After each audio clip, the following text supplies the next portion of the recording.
eu estou recebendo aqui, tenho o prazer de conversar com o secretário de Segurança Pública do Piauí, Dr. Chico Lucas, que é procurador, mas está exercendo o cargo de secretário de Segurança Pública. Secretário, obrigado pela presença, é um prazer recebê-lo aqui. Eu que agradeço, Douglas, e agradeço a TV O Dia. Secretário, vamos começar fazendo um balanço de algumas ações da polícia. São várias ações da polícia, mas vamos nos concentrar nesse início no crime organizado, que foi o maior, que é o maior, não foi, é o maior desafio, não só da Polícia do Piauí, mas do Brasil inteiro e de vários países também. O balanço que o senhor faz é de que hoje, já faltando alguns dias para terminar o ano, a gente está no começo de dezembro, mas caminhando para o fim do ano, é de que a polícia conseguiu, realmente, a segurança pública conseguiu dar esse recado de que o crime organizado não vai, aqui no Piauí, exercer um poder que exerce em outros estados? Olha, Douglas, o que eu acho que a gente conseguiu demonstrar como recado de estruturar, né? O DRACO, a Delegacia de Repressão ao Crime Organizado, você acabou de mostrar a reportagem aí do Charles, ele que é um grande delegado e todos os que estão conduzindo aquele trabalho. Então, assim, na verdade, a gente vai continuar esse trabalho de combate ao crime organizado. A gente conseguiu avançar, principalmente no número de prisões. A gente cumpriu muito mais prisões esse ano, a gente vai fazer um balanço depois quando encerrar o ano. Eu não lembro, secretário, a gente fez um balanço, não sei se foi, lembra, né? Não sei se foi no meio do ano, ou até outubro, quase 400 prisões, só de pessoas ligadas ao crime organizado. Isso, o DRACO vai fazer o balanço, a gente cumpriu o mandato de prisão. A gente já está em hoje, esse ano, cumprimento de mandato em torno de 3.500 mandatos cumpridos. 3.500, secretário? Só que às vezes, veja só, uma pessoa tem mais de um mandado, não quer dizer... A população carcerária do Piauí aumentou 1.400, tinha 5.000 no começo do ano, nós temos hoje 6.400 presos. Então aumentou em 1.400, inclusive o nosso secretário Carlos Augusto está fazendo um grande trabalho e sofre com esse aumento da população carcerária. E a gente tem outras pessoas ainda a serem presas, outros mandados de prisão a serem cumpridos. E aí o senhor fala de mandado de prisão, incluindo todos os crimes? Inclui todos os crimes, mas a gente foca nos crimes violentos. Quais são os crimes que geralmente levam ao encarceramento? O roubo, o furto e a questão do tráfico e o homicídio, né? O tráfico é uma questão até que a gente precisa discutir, e o que nos antecedeu falou muito bem sobre, geralmente o consumo de droga está associado a crimes violentos patrimoniais e crimes violentos contra a vida. Então a gente sabe que às vezes aquele encarceramento é muito grande de pequenos traficantes. A gente está focando no médio e no grande justamente para tentar, dentro dessa cadeia criminosa, a gente tentar coibir. Então, desde o começo do ano, a gente está focando nos elementos que são os organizadores da atividade criminosa. É o receptador do celular, é o líder da facção da organização criminosa que vende para o boqueiro. Não adianta a gente prender o cara lá da boca, porque ele vai ser substituído. A gente está tentando ver dentro da estrutura da organização criminosa aquele que comete crime e que executa os crimes violentos patrimoniais, aqueles que mantêm a organização criminosa por meio da violência. Por isso que o DRACO tem visto isso. Um exemplo foi essa reportagem que acabou de aparecer, onde você tem o encarceramento, ou seja, o cara é mantido preso para pagar uma dívida. Esses caras que são os violentos da facção são os nossos alvos. É quem a gente busca, e a gente está fazendo todo um trabalho de inteligência, integrando Polícia Militar, Polícia Civil, justamente para poder encarcerar essas pessoas e ver se a gente reduz os números. Nós conseguimos reduzir até agora em 10,5% o número de homicídios. Não é o ideal, a gente quer diminuir ainda mais, mas é uma redução significativa na casa dos 2 dígitos. A gente quer diminuir ainda mais o número de mortes, que é um número alarmante a nível de Brasil. O Brasil precisa enfrentar essa epidemia da violência. Se você ter ideia, o Brasil é o país que mais mata no mundo. É um negócio assim, tem alguma coisa errada no Brasil. Se o Brasil é o país que mais mata no mundo, a gente tem que repensar a questão da sociedade, da polícia, do Ministério Público, da Justiça. Todo mundo tem que encarar isso com muita seriedade. A gente não pode normalizar um cara que mata alguém. Esse cara tem que ser encarcerado, tem que ser tirado de circulação. E às vezes ele responde liberdade e tira outras vidas de outras pessoas. E é isso que a gente vai levar no final do ano, esse levantamento. Como o encarceramento, ou seja, como a prisão de elementos violentos reduz o número de homicídios. Agora, secretário, só tocou num ponto que eu acho importante e que a gente critica também. Por exemplo, o Draco faz uma operação e prende 10, 12 integrantes do crime organizado. Quando a polícia faz uma checagem, verifica que tem processo por tráfico de drogas, às vezes processo por homicídio, uma série de crimes bárbaros, esses crimes que o senhor citou, essas categorias que o senhor citou. E 10 dias depois, 12 dias depois, alguém é assassinado e, para surpresa da polícia, ou também nem tanta surpresa assim, se verifica que é um dos presos naquela operação. Quer dizer, essa rotatividade de cometer um crime grave e em poucos dias alguns conseguirem liberdade e continuarem praticando ou ainda responderem liberdade de praticar, atrapalha muito. Rapaz, é um negócio assim que é tão absurdo, Douglas, que a gente já até normalizou. Vou dar um exemplo aqui, eu vou até lhe passar para não parecer conversa, né? Uma pessoa foi solta dia 1º de dezembro, na Operação Silêncio e Paz. No dia 2, ele foi pego com a moto roubada. Ou seja, o cara, um dia depois de sair do sistema penitenciário, ele já estava com um produto de um roubo. Então, uma pessoa como essa, ela precisa responder os crimes que ela cometeu. A gente não está pedindo para ela ser molestada, para ela ser agredida. É só o seguinte, tem lá o Código Penal, o Código de Processo Penal. Se eu cometi um crime, que ele responda, que ele fique preso por aquele crime. Agora, tem casos de pessoas, semana passada, Operação Cerco Fechado, um que foi assassinado lá na São Joaquim, Alex, o nome da vítima. Ele tinha 7 processos por roubo. 7 processos. Foi preso e foi solto. O mandado de prisão dele tinha sido revogado. Veja, se esse cidadão tivesse preso, ele não tinha morrido. Ele está até defendendo isso. Que as pessoas às vezes colocam, o encarceramento, a gente mantém essa pessoa presa que ela vai matar alguém. Eu estou até defendendo que a manutenção dessas pessoas presas vai reduzir o número de homicídios, porque elas vão deixar de morrer. A gente vai trazer esse número, mas boa parte, eu digo aqui, esse número hoje provisório, é 60% das vítimas de homicídio em Teresina já haviam sido presas em algum momento. Se elas tivessem ficado presas, elas não teriam morrido. Aí trocando assim um número mais fácil de assimilar, quer dizer, de 10 pessoas, 6 já foram presas. Então, a cada 10 mortes, de contabilizar a quantidade no final do ano, de 10 mortes, 6 poderiam ter sido evitadas se tivessem preso. Vou botar aqui um número mais fácil. Hoje, o Piauí está girando Teresina, nesse momento, em torno de 240 mortes, né, esse ano.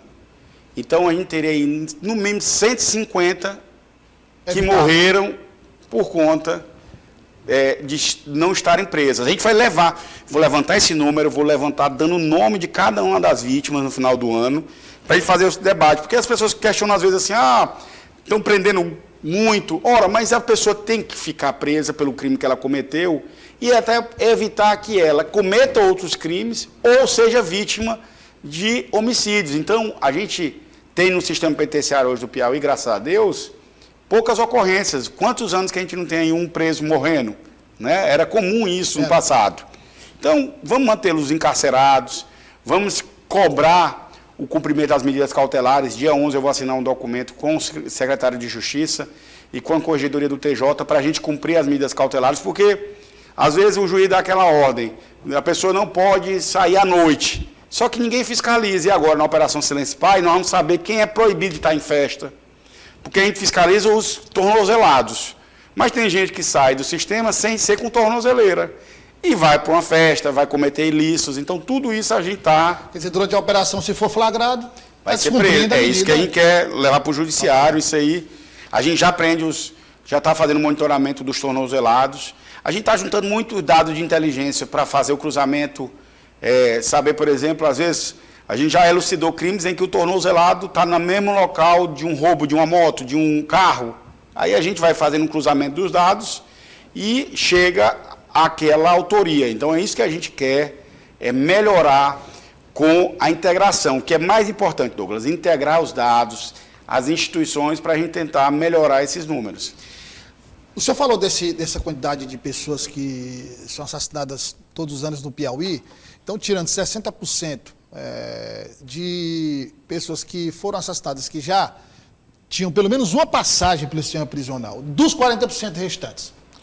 Olha, dos 40% restantes, nós conseguimos reduzir o número de latrocínios, foi muito considerável a queda, inclusive a gente está um bom tempo sem esses crimes, que é o que mais repercute. E por quê? Porque assim, para o cidadão médio, ele entende que quando um criminoso, ou seja, alguém que já foi preso, morre, ele de alguma maneira ele contribuiu para aquilo, porque ele fez uma opção, ele fez uma escolha de vida para entrar no mundo do crime. O latrocínio ele choca porque a pessoa não tem nada a ver, ela está trabalhando e geralmente tem o seu bem subtraído e ela é vítima de uma violência, ameaça, ele leva um tiro e morre. Então aquela pessoa ela foi levada a uma situação de violência alheia à sua vontade. Então o latrocínio diminuiu. E o que a gente tem, infelizmente ainda, além desses casos, é os crimes de feminicídio, aumentaram, né?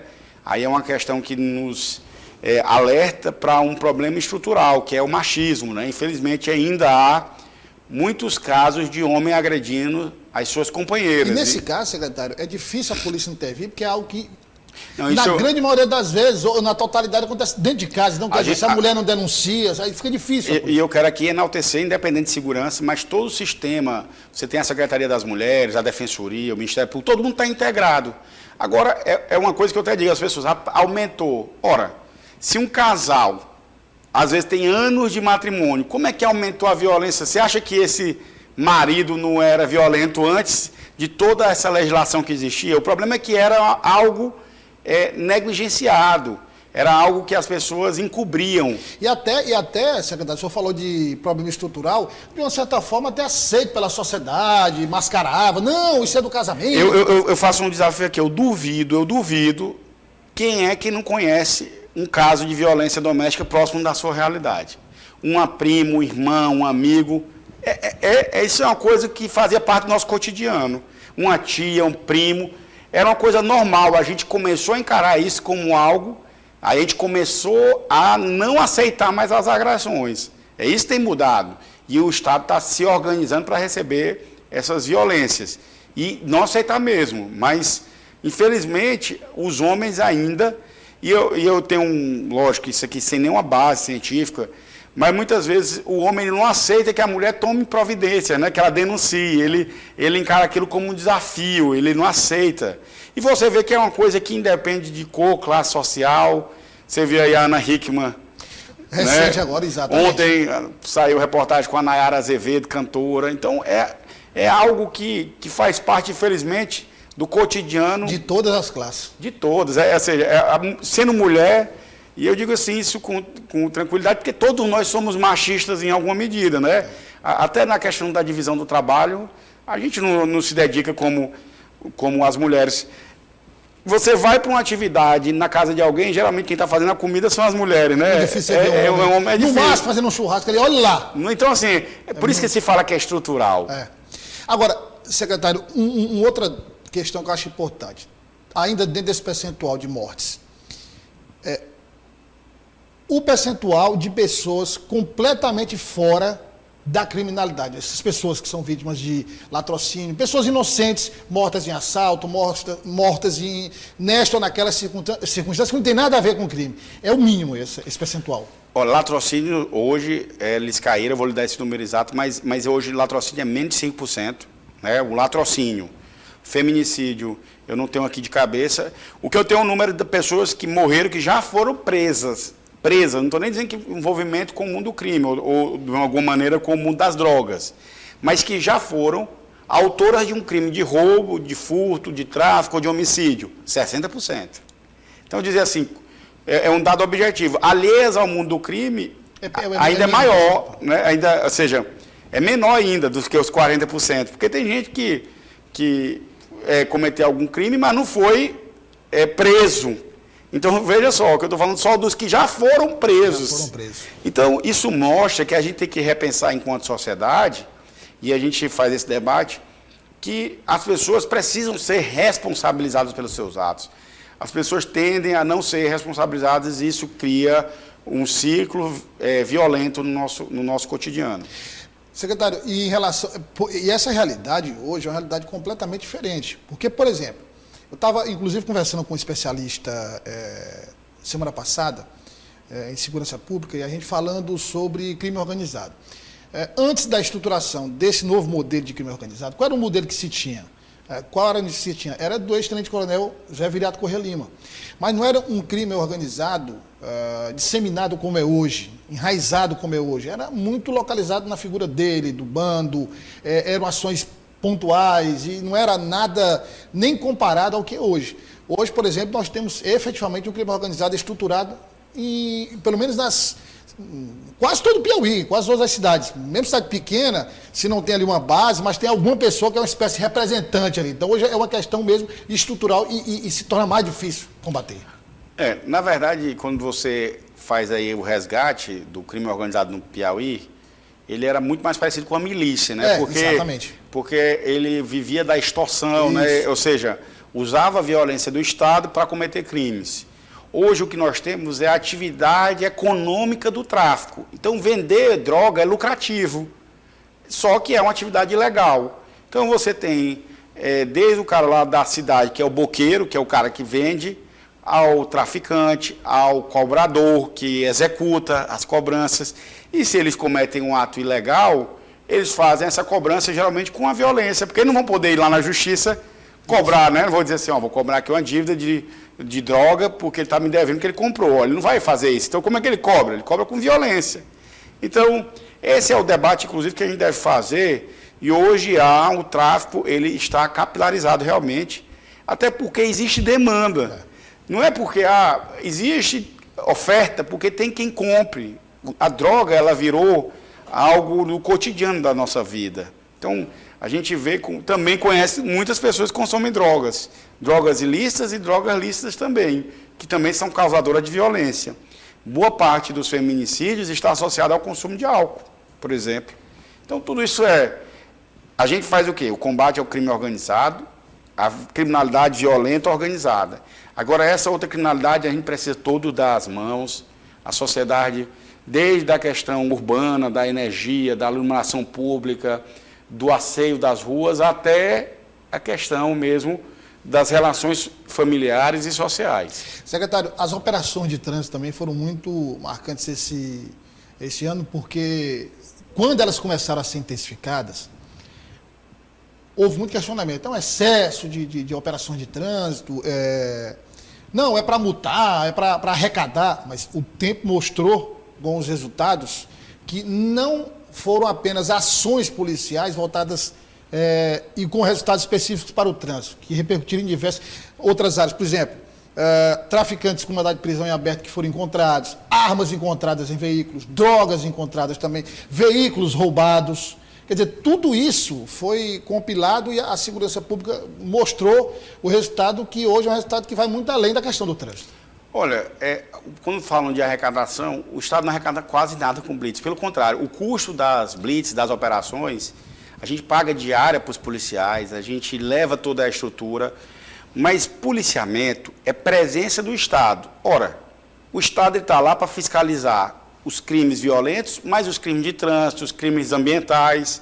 As pessoas elas têm uma tendência de dizer que o errado é sempre o outro, que elas não estão erradas. Mas nós, como autoridades públicas, que somos e temos o dever de manter a ordem pública, a gente tem que estar em todas as camadas. Então, o trânsito e, por exemplo, a perturbação do sossego, agora a Operação Silêncio e Paz, fazem parte de uma estratégia de estar presente. Então, o Estado ele tem que estar presente fiscalizando. E a maioria das pessoas elas estão dentro das regras, a minoria está fora. Então, a gente não pode se furtar de estar presente, porque se a gente não está presente fiscalizando o trânsito, por exemplo, por consequência, você vai ter aí o aumento da violência, porque você vai ter uma circulação maior de criminosos, de pessoas mal intencionadas, de veículos com procedência duvidosa. Acho que provavelmente você deve ter anunciado aí semana passada uma operação que a Polícia Rodoviária fez com apoio da segurança, lá em Castelo, Isso. Pedro II, questão dos carros. Esperantino e Luzilândia, foram quase 200 motos roubadas. E descoberto esse esquema Então, veja, falsificação. como é que você vai combater o crime se não for com a presença do Estado nos seus mais diversos níveis? Secretário, agora, nós mostramos também durante o ano solenidades com a presença do governador, com a presença do senhor também, de nomes da segurança pública, investimento do Corpo de Bombeiros, aumento da frota, contratação de policiais, fazendo hoje... A gente vai trazer os dados, como o senhor disse, compilados no final do ano, mas olhando em retrospectiva, a melhoria na estrutura da segurança pública? Foi uma melhoria significativa, considerando capital interior? Olha, a gente avançou principalmente no aumento do efetivo, são quase 2.000 policiais a mais. Então, a gente nomeou 1.100 policiais em junho, vamos nomear mais 400 PMs agora, estão terminando o curso. Em janeiro, eles terminam. Convocamos 200 bombeiros para o curso de formação, nomeamos mais de 100 policiais civis, agentes, delegados, peritos. Então, esse universo de pessoas, houve um reforço do efetivo. Novas viaturas, então foram 200 L200, nós vamos receber agora 400 Dusters. A gente recebeu várias viaturas aí do Fundo Nacional, viaturas da Polícia Civil, compra de equipamentos. Ainda não avançamos como gostaríamos na parte de estrutura física, mas essa está programada para os próximos anos, porque obra física, ela exige mais preparação, tem que fazer os projetos de reforma, e a gente está fazendo nas principais unidades. Mas esse ano a gente investiu em gente, viaturas, rádio e inteligência. E eu acho que quando tudo estiver integrado, funcionando plenamente, a gente vai ver como isso repercutirá nos números da segurança. E isso, só reforçando, para todo o Estado? Para todo o Estado. Por exemplo, os policiais civis todos foram para o interior, policiais militares também, a gente reforçou as maiores cidades, porque infelizmente a criminalidade está concentrada nos grandes centros. Então, você tem episódios violentos em algum ou outro município menor, mas a violência está, vamos dizer aí, nos 20 maiores municípios, né, onde há um maior fluxo de pessoas, de veículos, circulação de dinheiro. Então, a gente reforçou essas cidades. Tem um foco especial, secretário, para Parnaíba, claro, é a segunda maior cidade do Piauí, e principalmente levando em conta os investimentos que vão ser feitos agora. Hidrogênio verde, Porto que vai ser inaugurado na Beira-Tapa, quer dizer, o próprio crescimento de Parnaíba, no setor de educação, e temos também o terminal pesqueiro, quer dizer, vai ter uma movimentação muito grande, o ir e vir de pessoas, e normalmente quando a questão dos portos, enfim, isso é um atrativo para o tráfico também. O governo está tendo esse olhar especial para o futuro lá em Parnaíba? Futuro que é agora já. Sim, nós já criamos mais um batalhão em Parnaíba, o 27º, e nós vamos agora, final do ano, entregar uma aeronave, por exemplo, que recebemos da Polícia Rodoviária, vai ficar lá em Parnaíba justamente para fazer o policiamento aéreo, né? Um segundo helicóptero, que nós temos um alugado, a gente recebeu esse de doação, tem um terceiro que é próprio, que está reformando, esse vai provavelmente para Picos. Então, a gente está investindo, reforçou o policiamento, número de viaturas, a gente colocou desse efetivo que a gente falou, em mais de 100 policiais militares em Parnaíba. Então, o foco é principalmente Teresina e Parnaíba. Grande Teresina e Grande Parnaíba são onde há concentração maiores de homicídios. Picos também tivemos um leve aumento. Então, a gente conseguiu reduzir Piripiri drasticamente, Parnaíba reduzindo, o litoral como um todo. Teresina, Picos aumentou, infelizmente. A gente está dando agora uma atenção, vamos fazer algumas operações. E tudo isso são justamente dentro desse planejamento, dentro dessa estruturação e desse pensamento para atacar os focos de violência. Secretário, agora, um outro assunto que eu queria tratar com o senhor é essa questão da qualificação dos policiais, do investimento em inteligência. Os rádios, que inclusive quando foi feito o lançamento, nós estivemos lá, mostramos ao vivo, inclusive, esse sistema de comunicação, além de todas as vantagens tecnológicas, tem uma vantagem que é difícil hackear. Ele é digital, sim. É impossível quase hackear, quer dizer, alguém ter acesso ao que a polícia está conversando, aos dados que estão sendo trocados, é muito difícil. Então, como a polícia tem conseguido superar, como a segurança tem conseguido superar o crime organizado? Na inteligência, na organização, troca de informações. Como é que tem sido feito esse trabalho no Piauí de investimento? Porque é uma área muito cara. Isso. No caso do rádio, ele é criptografado. Então, a comunicação entre o rádio, ela precisaria de uma grande quantidade de dados, teria que ser um supercomputador para quebrar essa criptografia. Então, isso torna essa comunicação segura. E importante, a gente contratou agora a Universidade Federal e a gente está estudando a internet das coisas. Por quê? Porque esse rádio ele produz informações sobre onde ele está. E a ideia é que a gente consiga melhorar o atendimento das ocorrências. Então, quando você liga para o 190, esse vai gerar uma informação e a gente vai interligar para saber qual a viatura que está mais próxima. Isso tudo está sendo pensado, isso vai ser pleno em 2024. O rádio já começou a funcionar, mas ainda estamos na fase de teste. Então, nessas operações Silêncio e Paz, eles já estão funcionando. E a gente vê como uma melhora, é impressionante. Os policiais dizem, eu estou aqui prestando do apoio no lugar tal. As viaturas se deslocam. Bem mais rápido. Imagina, eu não vou mandar uma mensagem celular, como é que eu vou saber que o cara vai ler? É diferente de mandar uma mensagem. Na hora, a gente chama de comunicação crítica. Então, por exemplo, se cair um operador, faltou energia, ele vai continuar funcionando. É essa a função do rádio. Secretário, agora, o que é que o senhor classifica como principal desafio para 2024? Claro, um deles é continuar esse combate ao crime organizado. Mas o que é que o senhor classificaria, levando em conta os passos que foram dados em 2023 e os desafios que o senhor já visualiza para o ano que vem? Olha, vamos dividir aqui, né? A gente tem aquele foco que a gente já fez. Um é crime violento contra a vida. A gente vai estar reduzindo, como eu disse, 10,5%. A gente acha que esse é um número razoável, que é continuar nessa pegada. Então, continuar combatendo os homicídios através do DRACO, das operações. Crimes violentos patrimoniais, que é o roubo, a gente conseguiu avançar muito com as operações interditadas dos celulares. O grande desafio para 2024, que a gente já está estruturando, mandamos uma equipe agora para o Rio Grande do Sul, para estudar o modelo do Rio Grande do Sul, que foi um modelo exitoso, ou seja, eles conseguiram reduzir, vai ser o roubo e furto de motocicletas.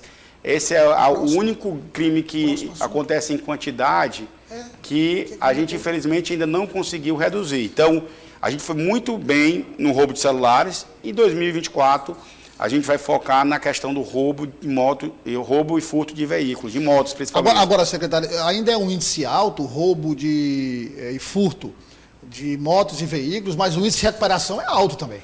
É alto, mas a gente quer... evitar que aconteça. Né? E, mais uma vez, a gente quer estrangular, a gente percebeu que tudo, no final, se resume a um comerciante. Tem sempre um intermediário que compra o produto roubado, vende, aí a gente quer saber quem é esse que lucra com o comércio. Então, a gente já está fazendo esse levantamento. 2024, assim como nós fizemos no celular, nós vamos focar nas motocicletas. O crime também, secretário, tem avançado tecnologicamente também? Os criminosos, não só no aspecto de tentar se antecipar às ações policiais ou prever essas ações policiais, mas no sentido também da lavagem do dinheiro, da utilização do sistema financeiro, de tentar burlar essa fiscalização? Na verdade, eles usam principalmente, algumas organizações, elas têm migrado para o mundo digital, porque elas se sentem mais protegidas, não tem violência, elas não se expõem. Então, esses criminosos, eles passam o dia pensando como organizar golpes, né? Então, toda hora tem um golpe diferente. Por exemplo, já tivemos um golpe daquele do falso sequestro, né? O golpe da novinha. Da novinha, você tem um golpe do Instagram, que eles hackeiam o Instagram e vendem... Para vocês verem o nível de sofisticação, essa semana a gente chegou ao conhecimento da gente, está sendo investigado, um golpe em que a pessoa se aproveita, geralmente tendo dentro de um hospital alguém que passa informações, dados de algum familiar vítima, ou algum familiar doente, e liga para a família dizendo que precisa, se passando por médico, precisa de uma quantia para fazer uma intervenção cirúrgica num familiar. Então as pessoas já estão fragilizadas, tem um parente que está doente, recebe uma ligação dizendo que é de um hospital, você acredita. Então, essas pessoas, elas são muito mal intencionadas e elas passam o dia pensando em como dar golpe. Então, com certeza, se as pessoas passam boa parte da vida no mundo digital, o criminoso também vai para lá para tentar, de alguma maneira, captar a atenção dessas pessoas e cometer seus crimes naquele ambiente. E aí eu pergunto ao senhor, nós temos uma delegacia, que é o doutor Humberto Mácula, que é o delegado, que, aliás, faz também um trabalho excelente. É uma outra área que a segurança também tem que investir, tem que crescer muito, porque como essa migração aos poucos, como o senhor disse, do crime para o mundo digital, essa área da polícia também tem que... E nesse caso aí, a gente só tem uma grande dificuldade. Nós temos excelentes profissionais, o delegado lá é o Humberto Mácula. O grande desafio é fazer com que as grandes, que são as chamadas Big Techs, nos auxiliem. Elas têm dificuldade. Então, por exemplo, se o Instagram... ele permite que uma pessoa dê um golpe, a gente avisando, ele tem que derrubar logo aquela conta. Claro. Mas ele passa, às vezes, horas ou até dias para atender uma orientação. geralmente são empresas que são sediadas em outros países, elas não respeitam tanto a legislação brasileira. Aí, quer dizer, imagina só, é difícil até de assimilar, né? Quer dizer, para praticar o golpe, que inclusive vai contra as políticas que eles chamam de políticas da comunidade, políticas de privacidade, enfim, mas para atender, a gente vê essa luta da justiça eleitoral, por exemplo, no período de eleição, a dificuldade que foi preciso ameaça, mandar fechar, bloquear, para poder ter uma reação. Não, é uma coisa muito comum. Os crimes virtuais hoje, eles acontecem geralmente em plataformas, né, de redes sociais, mas é o grande desafio, não é nem a capacitação e a qualificação dos agentes, é muito mais o comprometimento e a colaboração das Big Techs. Secretário, muito obrigado pela participação. Aí eu queria combinar com o senhor para a gente, no final do ano, passar esses dados quando o senhor tiver esse balanço. Em janeiro, assim que tiver concluído, eu mando para você no seu WhatsApp. Já faz a exposição aqui, até o senhor voltando também para a gente já tratar com esses dados e aí trazer os pontos que o senhor considera específicos para que a população possa entender. Mas eu acho que deu para a gente ter uma ideia do que foi feito e a gente está fazendo esse acompanhamento diário, mas eu queria aproveitar aqui para dar os parabéns ao senhor e toda a equipe da Segurança Pública, que zerar crime, isso infelizmente uma ilusão, não vai acontecer, mas a gente tem observado, e até dizer para o senhor que, fazendo uma comparação com o time de futebol, o seu time até perde muitas vezes, mas quando você percebe o torcedor que o time está lá lutando até o final, o torcedor respeita, não tem... Não fez que nem o Botafogo, né? Rapaz, aí ficou difícil, né? O Botafogo pipocou. Aí, mas aqui não, a gente está vendo realmente esse trabalho, esse empenho da segurança pública e as pesquisas, inclusive, que a gente tem acompanhado, tem mostrado esse reconhecimento da população. Eu agradeço e a gente está muito empenhado. Como você disse, na verdade a criminalidade nunca vai zerar. A gente precisa deixar ela em níveis aceitáveis.